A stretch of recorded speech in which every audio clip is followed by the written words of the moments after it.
znaš zašto? Ja sam čuo da smo idemo kao tu na skijanje, nismo došli, svirat ćemo u kampu, na Pagu, kamp se zove Šimuni, jel tako?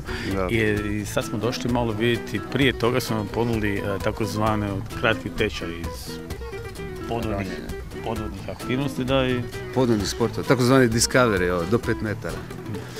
idemo i to probati. Pa da. I što mislite, što vas očekuje? Kreša. Pa, ja ne znam. Pa nadam se ništa veliko. One male ribe. Ja ne čekam, da, ništa veliko, ne sad da zaskači ovdje. Pa kažu da je ovo zapravo mirno i pitomni dio našeg Jadrana. I kažu da čak ima neki olupina, da, rak. I da ćemo to malo pogledati. Imate kakvih iskustva već sa nekim podvodnim aktivnostima?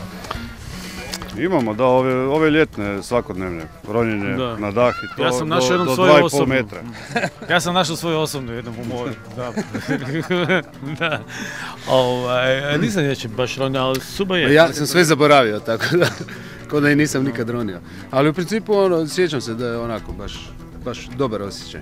Dobar, u stvari jedno veliko iznenađenje kad skužiš da možeš biti dugo pod vodom, a ne moraš van. Da. To mi je bilo fascinantno. I da možeš disati pod vodom preko nekakvih uređaja a nije zrak. A ko zna, možda nas se svidi pa postanemo ljudi žabe. Šta je?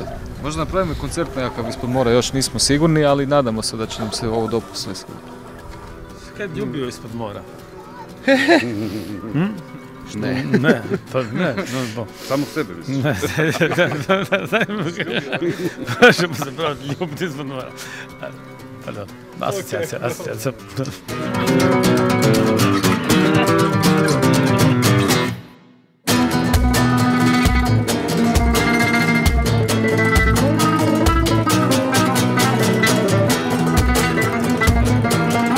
Čovjek prezervativ je spreman za more. Ovo je mali uran za čovjeka, ali veliki za čovječanstvo. Napokon zgledam ko frajer iz Lajbaha.